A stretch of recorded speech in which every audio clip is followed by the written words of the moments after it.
마태복음 16장 21절, 22절 말씀입니다. 마태복음 16장 21절, 22절 말씀 합독하십니다. 이때로부터 예수 그리스도께서 자기가 예루살렘에 올라가 장로들과 대제사장들과 서기관들에게 많은 고난을 받고 죽임을 당하고 제3일에 살아나야 할 것을 제자들에게 비로소 나타내시니 베드로가 예수를 붙들고 항변하여 이르되 주여 그리 마옵소서 이 일이 결코 주께 미치지 아니하리이다. 아멘. 우리가 쓰는 일상 말 단어 중에 독특한 단어들이 종종 있습니다.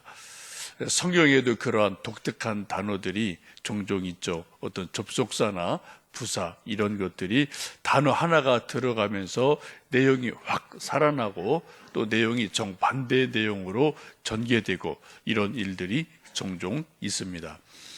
사도행전 2장에 보시면 성령님께서 120명의 성도들에게 임하는 장면을 이렇게 시작합니다.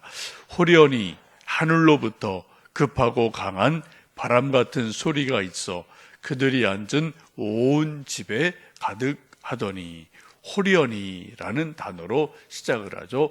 호련히라는 단어는 그때에 갑자기 suddenly 이런 단어입니다. 아무도 예측하지 못하던 어느 때, 아무도 생각 못하던 어느 때에 그때 갑자기 호련히 성령님이 기도하고 기다리던 120명의 성도들에게 임하게 됩니다.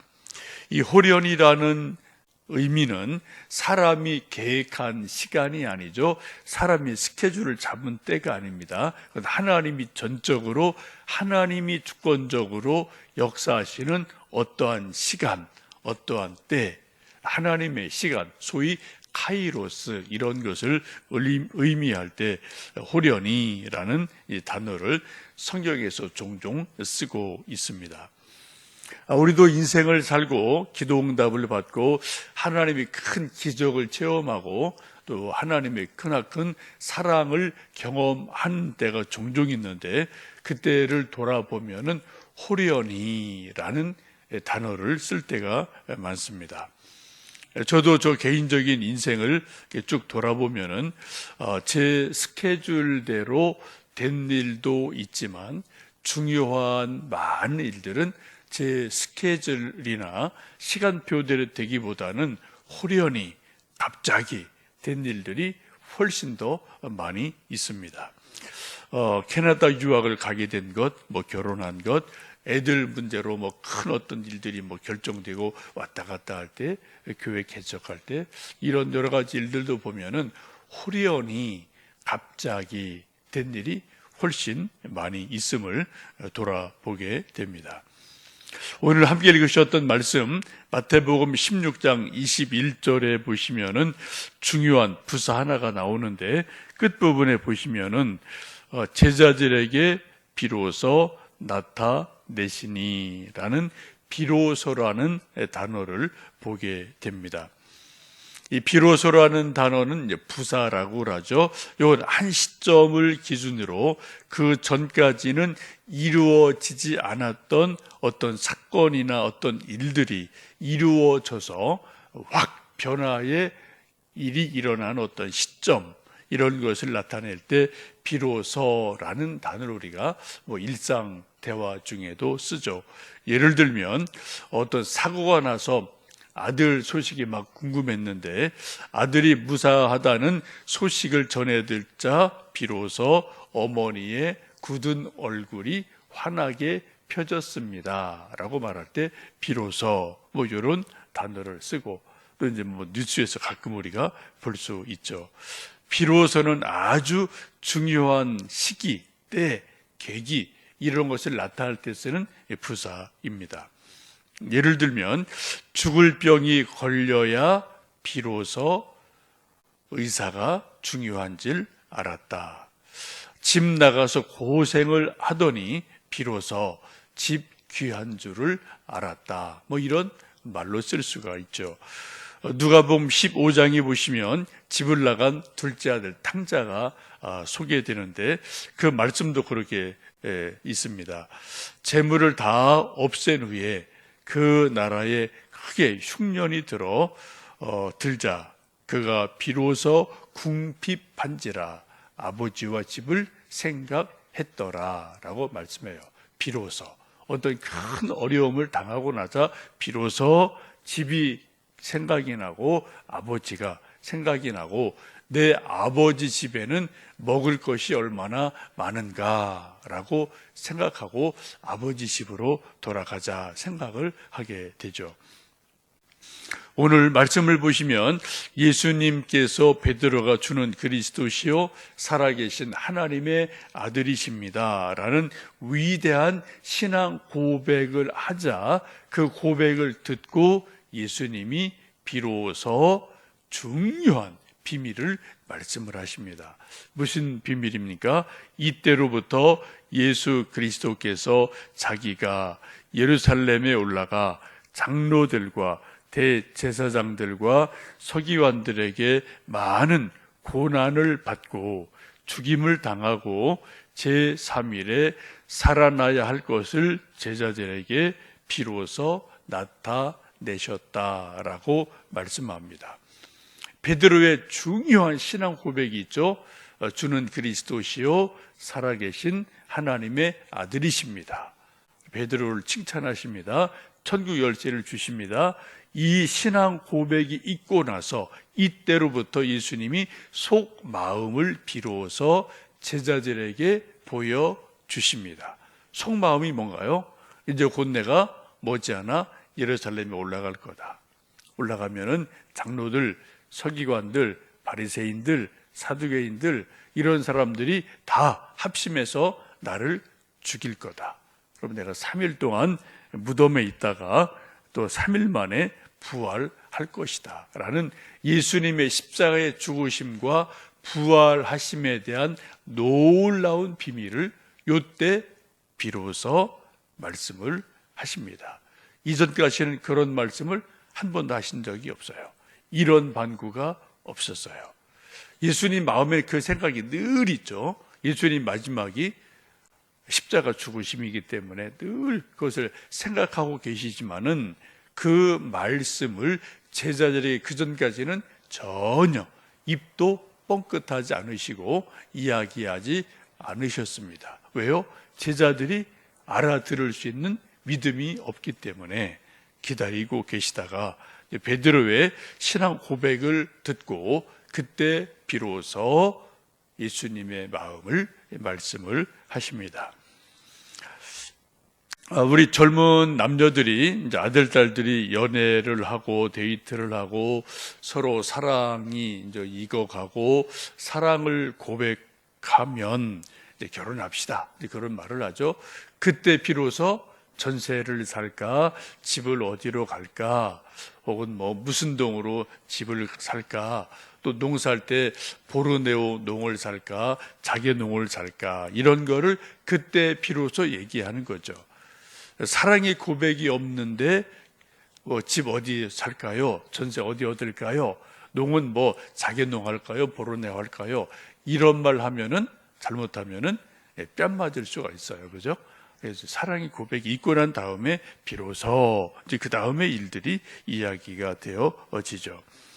오늘 마태복음 16장에 베드로의 신앙 고백을 하고 나자 이때로부터 비로소 예수님이 속 마음을 털어놓으시고 십자가 죽으심과 부활을 이야기하십니다. 아주 중요한 일이죠.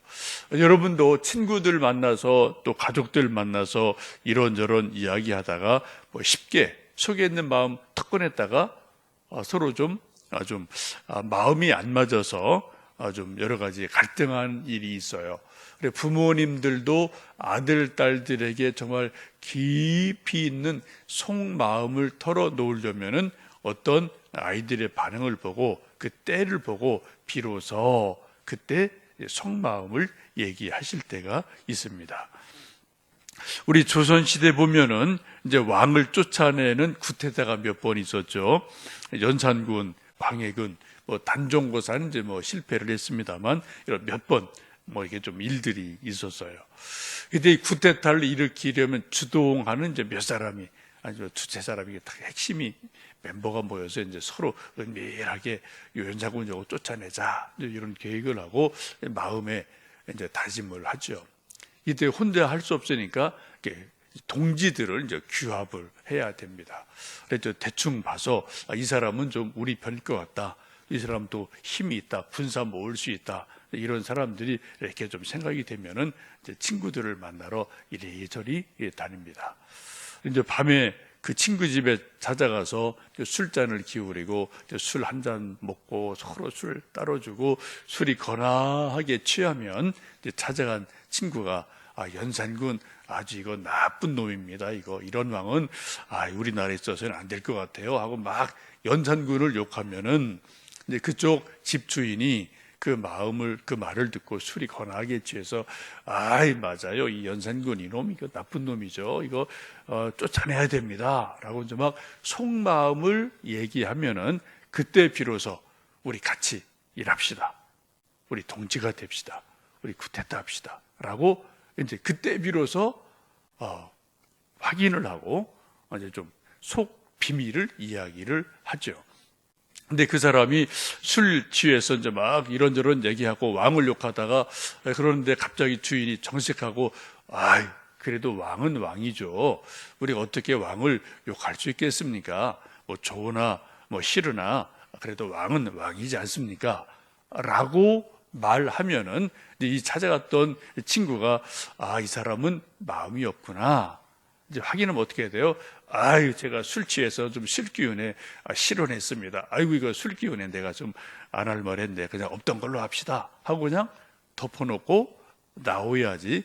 안 그러면 이게 이제 영모가 돼서 이제 죽는단 말이죠. 여러분, 자기 목숨을 거는 이런 어떤 쿠데타를 일으킬 때 어때요? 상대방 마음을 쭉 읽어보고 정말 이 사람도 같은 마음이구나 라는 것이 생각이 되면 그때 비로소 자기 속마음을 열어놓고 이제 좀 쿠데타 합시다 이런 말을 하지 않습니까? 예수님도 지금 제자들이 예수님에 대해서 확실한 신앙 고백을 하자 100% 예수님 믿는 그런 믿음이 있는 것을 보시고 그때 비로소 예수님의 속마음을 이야기하십니다. 그래서 내가 예루살렘 올라가서 십자가 달려 죽는다. 3일 있다가 부활하게 될 것이다. 예수님의 가장 중요한 비밀을 이야기를 해주고 계십니다. 여러분, 요즘도 예수님이 우리에게 이러지 않으실까요? 우리가 진심으로 예수님을 100% 신뢰할 때, 절대 신뢰할 때, 우리가 또 열심히 기도할 때, 열심히 복음을 전할 때, 이런 일 저런 일이 있어도 정말 성경 말씀 붙들고 예수님만 내 인생의 모든 것입니다. 예수님이 내 인생의 모든 답입니다라고 정말 100% 온전히 믿고 말씀에 순종하고 말씀 붙들고 뜨거운 마음으로 기도할 때 그때 비로소 우리에게 예수님이 은혜를 주시고 또 그때 비로소 우리에게 응답을 주시고 그때 비로소 우리에게 또 다른 것을 보여주시고 이러지 않으실까요? 여러분, 예수님이 아무 때나 우리가 전혀 준비 안 돼 있는데 아무 때나 막 은혜를 주시면 우리 이게 은혜인지 아닌지를 몰라요. 그렇죠? 그냥 그냥 그런 거예요. 여러분, 오늘 말씀 비로소라는 단어를 여러분 한번 오늘 잘 묵상해 보세요. 그때에 비로소 예수님이 제자들에게 예수님의 십자가의 죽으심과 3일 만에 다시 살아나실 것 부활을 비로소 말씀하셨습니다. 어쩌면 우리에게도 저에게나 여러분에게도 그 어느 때에 비로소 더 큰 비밀을, 더 큰 은혜를, 더 큰 기도 응답을 우리에게 비로소 그때에 주시는 그 어느 때가 있을 줄로 믿습니다. 우리가 더 주님 사랑하고 더 말씀 의지하고 더 뜨겁게 기도하고 또 주님을 사랑해서 그때 비로소 우리에게 주시는 더 큰 은혜를 누리는 은혜가 있기를 주님의 이름으로 축복합니다. 함께 기도하겠습니다.